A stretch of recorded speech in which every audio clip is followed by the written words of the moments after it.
Hello friends, welcome to my YouTube channel. My name is Harjeet Kaur. हम discuss कर रहे थे ज्योग्राफी, जिसमें आज हम डिस्कस करने वाले हैं नॉर्थ अमेरिका के बारे में। हम कॉन्टिनेंट्स कर रहे थे, जिसमें हम दो कॉन्टिनेंट्स के बारे में ऑलरेडी पढ़ चुके हैं। एक तो हमने एशिया के बारे में पढ़ा है और दूसरा हमने अफ्रीका के बारे में, राइट। तो ये दो कॉन्टिनेंट्स हम कवर कर चुके हैं। तो आज हम नॉर्थ अमेरिका के बारे में पढ़ेंगे। नॉर्थ अमेरिका की बात करें तो टोटल कंट्रीज कितनी है नॉर्थ अमेरिका के अंदर? 23 कंट्रीज है, including island groups. As per the UN के अकॉर्डिंग 23 कंट्रीज है नॉर्थ अमेरिका में।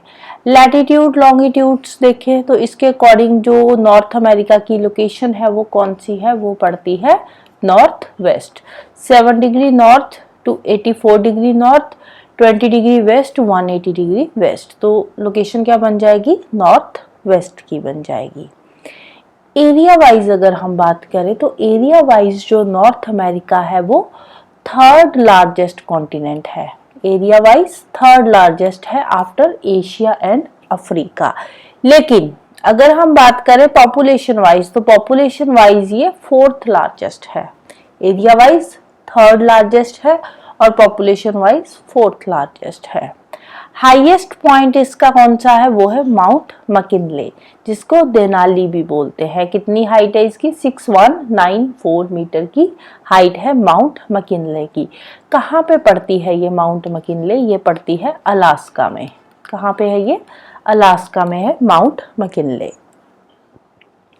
और लोएस्ट पॉइंट है डेथ वैली, 86 मीटर डीप है बिलो सी लेवल, राइट। तो ये कहाँ पे है डेथ वैली? डेथ वैली पड़ती है कैलिफोर्निया में। कहाँ पे है ये? कैलिफोर्निया के अंदर है Death Valley, right. Major deserts की बात करें तो डेजर्ट में आ जाता है Chihuahua, Colorado, Mojave and Sonoran deserts. ये चार यहाँ के मेजर डेजर्ट्स है। तो एक बार लोकेशन देख लेते हैं। ये रहा चिहुआ डेजर्ट यहाँ पे, और इसके बाद ये स्नोरम वाला एरिया आ गया। ये छोटा सा मोजावे डेजर्ट है यहाँ पे, और ये वाला आ गया कोलोराडो प्लेटियो, राइट। तो ये चार मेजर डेजर्ट्स है नॉर्थ अमेरिका के। ओशियन एंड सीज की बात करें, वाटर बॉडीज की बात करें तो इसके नॉर्थ में आ जाता है आर्कटिक ओशियन, बिल्कुल नॉर्थ में आर्कटिक ओशियन। साउथ में गल्फ ऑफ मैक्सिको। ईस्ट की बात करें तो ईस्ट में अटलांटिक ओशियन आता है और वेस्ट में आता है पैसिफिक ओशियन, राइट। नॉर्थ में आर्कटिक ओशियन, साउथ में गल्फ ऑफ मैक्सिको, ईस्ट में अटलांटिक ओशियन और वेस्ट में पैसिफिक ओशियन। बाकी की वाटर बॉडीज की बात करें तो एक कैरेबियन सी पड़ता है। ये जो इस साइड वाला एरिया है यहाँ पे आता है Caribbean Sea. Gulf of California वाला एरिया ये आ गया गल्फ ऑफ कैलिफोर्निया।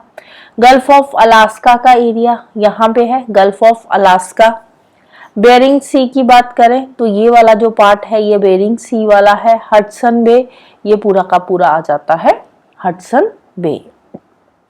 यहाँ पे ब्यूफोर्ट सी भी है और एक है यहाँ पे लैब्राडोर सी, राइट। आइलैंड ग्रुप्स की बात करते हैं नेक्स्ट। आइलैंड ग्रुप्स में सबसे पहले आता है ग्रीनलैंड। ग्रीनलैंड ये वाला जो पार्ट है ये ग्रीनलैंड का आ जाता है। इसके बाद Baffin island and Victoria island, यहाँ पे आ जाते हैं Baffin and Victoria islands. New फाउंडलैंड वाला एरिया ये नीचे वाला आ गया, न्यू फाउंडलैंड का एरिया। फिर उसके बाद क्यूबा हो गया, जमाइका हो गया, हेती हो गया। ये कैरेबियन सी वाले पार्ट में पड़ते हैं, क्यूबा, जमाइका, हेती, और यहीं पे पड़ता है बरमूडा भी, राइट। हवाई आइलैंड पड़ता है पैसिफिक ओशियन में, थोड़ा सा इस साइड में, राइट। यहाँ पे पड़ता है हवाई आइलैंड्स। आगे इसकी डिस्क्रिप्शन देख लेते हैं। डिस्क्रिप्शन की बात करें तो एरिया वाइज ये जो हमारा नॉर्थ अमेरिका है ये थर्ड लार्जेस्ट कॉन्टिनेंट है after Asia and Africa. Water bodies कौन कौन सी है? ईस्ट में अटलांटिक ओशियन है, साउथ में गल्फ ऑफ मैक्सिको है, वेस्ट में पैसिफिक ओशियन आ गया और नॉर्थ में आ गया इसके आर्कटिक ओशियन।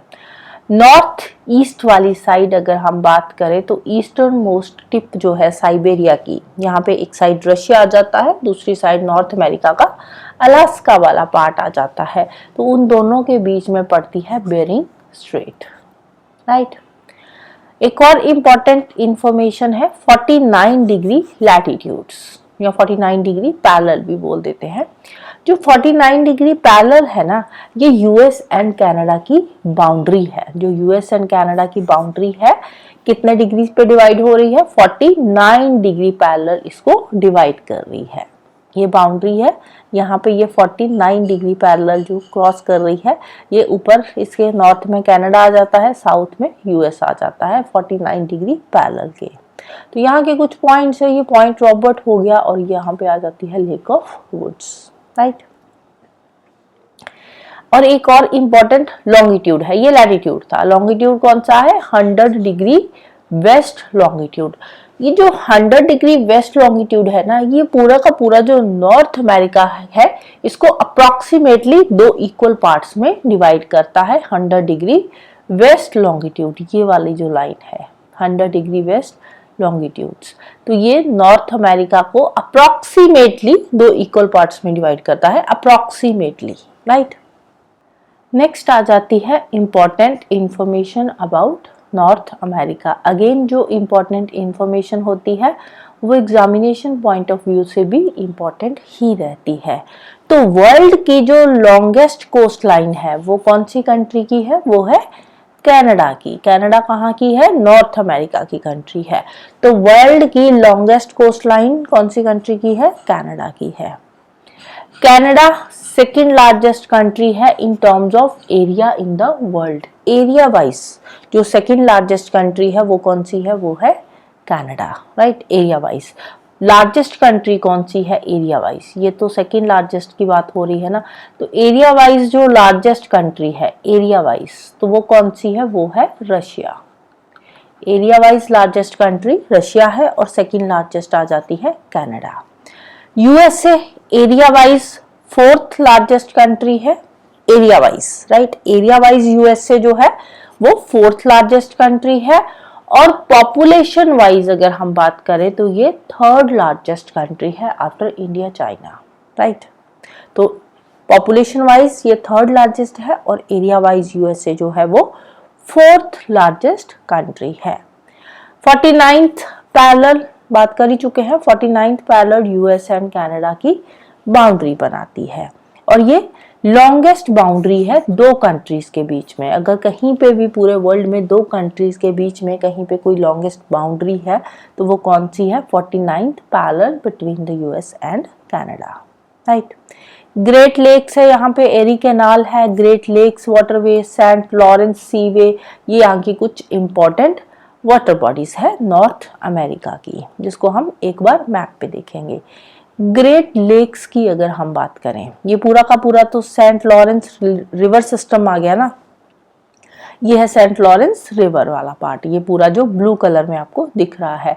इसमें ग्रेट लेक्स में कौन कौन सी लेक्स आती है, ग्रेट लेक्स के अंदर टोटल 5 लेक्स आती है। कौन कौन सी है, Lake Superior, Lake Michigan, Lake Huron, Lake Erie and Lake Ontario. ये जो पांचों की पांचों लेक्स है ये मिलकर क्या बनाती है, ग्रेट लेक्स, इसी को बोलते हैं ग्रेट लेक्स। तो ये आ गया Saint Lawrence River system, right. North America में मिनरल रिसोर्सेज भी काफ़ी तरह के पाए जाते हैं, लाइक आयरन ओर हो गया, पेट्रोलियम हो गया, नेचुरल गैस, इसके अलावा कॉपर, गोल्ड, सिल्वर, निकल, सल्फर, कोल जैसे जो मिनरल्स हैं वो भी यहाँ पे पाए जाते हैं। इसके अलावा जो नॉर्थ अमेरिका का प्रेयरी रीजन है, ग्रासलैंड वाला जो प्रेयरी रीजन है वो व्हीट कल्टीवेशन के लिए बेस्ट रीजन है, जो प्रेयरी वाला रीजन है, राइट। वहां पे फॉरेस्ट की बात करें तो मोस्टली कॉनिफेरस फॉरेस्ट होते हैं नॉर्थ अमेरिका में। ये जो कॉनिफेरस है यहाँ से मिलती है सॉफ्टवुड, राइट। तो सॉफ्टवुड अच्छी खासी क्वांटिटी में नॉर्थ अमेरिका में मिल रही है कॉनिफेरस फॉरेस्ट से। तो इनकी कुछ प्रोमिनेंट स्पीसीज, ट्री स्पीसीज जो है वो कौन सी है, फिर पाइन, लर्च एंड सप्रूस, ये इनकी कुछ प्रोमिनेंट स्पीसीज है ट्रीज की। लेक सुपीरिया लेक सुपीरिया वर्ल्ड की लार्जेस्ट स्वीट वाटर लेक है। इंपॉर्टेंट इंफॉर्मेशन है, लेक सुपीरिया वर्ल्ड की लार्जेस्ट स्वीट वाटर लेक है in terms of area. Again in terms of area ये वर्ल्ड की लार्जेस्ट स्वीट वाटर लेक है। लेकिन अब देखो जो लेक्स होती है, एक होती है एरिया वाइज, दूसरी होती है वॉल्यूम वाइज। तो एरिया वाइज जो वर्ल्ड की लार्जेस्ट स्वीट वाटर लेक है वो हो गई लेक सुपीरिया, राइट। तो अगर हम बात करें यहाँ पे वॉल्यूम की, तो वॉल्यूम वाइज जो वर्ल्ड की लार्जेस्ट फ्रेश वाटर लेक है या स्वीट वाटर लेक है वो कौन सी है, वो है लेक बाइकाल। लेक बाइकाल ये कौन सी कंट्री में पड़ती है, ये पड़ती है रशिया में, राइट। तो वर्ल्ड की वॉल्यूम वाइज जो लार्जेस्ट फ्रेश वाटर लेक है वो है लेक बाइकाल, और जो area wise fresh water lake है वो है लेक सुपीरिया जो कि नॉर्थ अमेरिका में पड़ती है। इंपॉर्टेंट सीरियल्स कौन कौन से होते हैं यहाँ पे, मेज, व्हीट एंड बार्ले। इसके अलावा जो कनाडा है, कनाडा लार्जेस्ट प्रोड्यूसर है न्यूज प्रिंट्स का भी वर्ल्ड में, राइट। पनामा कनाल की बात करें तो पनामा कनाल जो है ये अटलांटिक एंड पैसिफिक ओशियन को कनेक्ट करती है। ये रही यहाँ पे आती है पनामा कनाल, इसके यहाँ पे अटलांटिक ओशियन है, इस साइड आ गया पैसिफिक ओशियन। तो इन दोनों ओशियंस को कनेक्ट करने का काम करती है पनामा कनाल। और पनामा कनाल के थ्रू ही न्यूयॉर्क से जो सैन फ्रांसिस्को का डिस्टेंस है वो भी कम हो जाता है वाटरवेज के थ्रू। क्योंकि वाटरवेज के थ्रू अगर पनामा कनाल ना होती तो पूरा का पूरा साउथ अमेरिका घूमकर हमें जाना पड़ता सैन फ्रांसिस्को। लेकिन पनामा कनाल की वजह से ये जो इसका डिस्टेंस है न्यूयॉर्क और सैन फ्रांसिस्को का वो भी कम हो जाता है bye nearly 23,000 kilometre, right. So that's all for today. Hope you like this video. Thank you. Bye bye and have a nice day.